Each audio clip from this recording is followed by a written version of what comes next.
bahwa sampai dengan saat ini penyidik telah melakukan permintaan keterangan sebanyak 53 orang saksi, 6 orang ahli, dan juga telah dilakukan kegiatan upaya paksa berupa penggeledahan di beberapa lokasi dan penyitaan dokumen, barang bukti elektronik, dan barang-barang lainnya.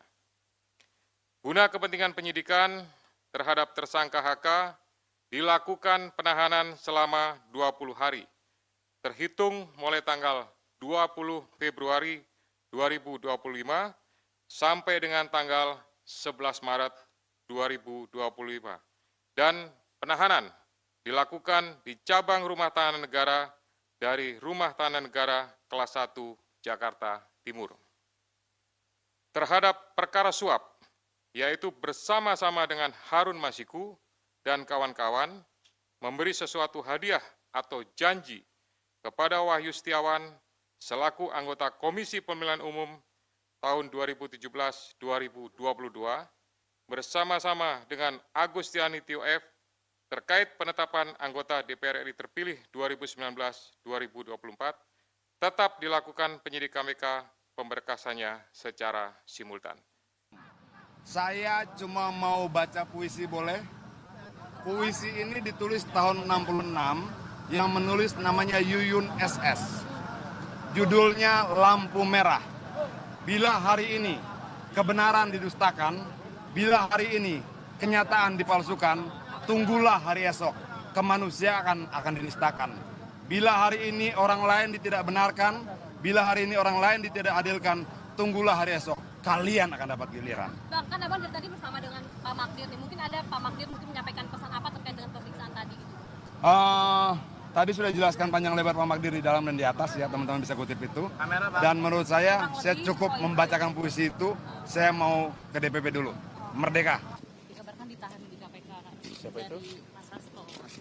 Oh, saya nggak tahu. Barangkali soal ada komentar soal proses hukum di KPK? Iya, kita nggak bisa mengintervensi apa yang dilakukan oleh KPK dan kita menghormati KPK itu sebagai satu lembaga negara, penegak hukum yang secara independen menegakkan hukum, termasuk juga kewenangan yang ada pada mereka untuk menahan, mencegah orang pergi ke luar negeri dan sebagainya. Dan kita hormati itu keputusan yang diambil oleh KPK.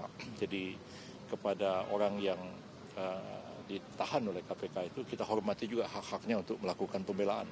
Ya, silahkan dia menghubungi lawyers, pengacara untuk juga melakukan upaya-upaya hukum supaya hukum kita itu ditegakkan dengan betul. Jadi KPK bisa menahan orang, bisa menyatakan orang sebagai tersangka, bisa mencegah orang pergi ke luar negeri, tapi para lawyers yang ditunjuk oleh orang yang ditahan itu juga harus mempunyai kesempatan yang sama untuk melakukan pembelaan. Jadi disitulah keadilan itu akan terwujud. KPK boleh melakukan ini, tapi dia juga bisa menggunakan lawyer untuk juga membela kepentingan hukumnya. Jadi kalau saya melihatnya dari segi itu. Ya. Kalau saat masih proses peradilan dan ditahan itu? Ya, boleh kan. Ya. Jadi terhadap putusan KPK melakukan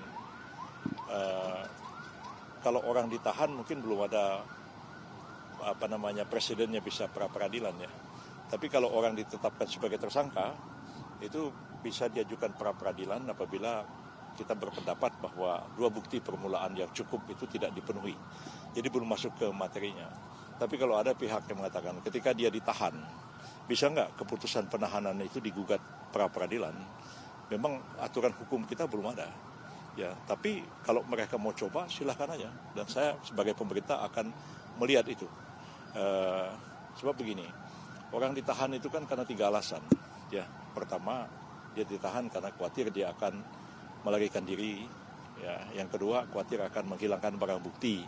Ketiga khawatir akan mengulangi tindak pidana yang dilakukan. Kalau misalnya dia seorang bupati, ambil contoh misalnya ya, bupati itu kemudian dinyatakan sebagai tersangka terus ditahan. Nah, khawatirnya dia lari ke luar negeri. Nah, kan kita lihat ada jaminan dia tidak akan pergi ke luar negeri dan lain-lain sebagainya. Yang kedua, dia akan mengulangi perbuatan. Dia nggak jadi bupati lagi. Bagaimana dia mengulangi perbuatan itu? Dia bisa mengulangi kalau dia jadi bupati. Yang ketiga, kalau dia menghilangkan barang bukti, semua alat bukti sudah ada di tangan penyidik. Nah, kalau orang itu tidak puas dia ditahan, dia bisa aja kalau mau mengajukan gugatan pra peradilan, kita lihat aja, kita lihat apa nanti putusan hakim. Walaupun memang tidak ada hukum yang mengatur, tapi terobosan hukum untuk membela kepentingan seseorang demi adanya hukum yang adil, menurut saya bisa saja dilakukan. Seperti dulu kan pra peradilan tentang penetapan tersangka kan tidak ada. Nah, tapi kan kemudian dicoba, diputuskan, dan kemudian dia menjadi jurisprudensi dalam hukum kita. Cukup ya?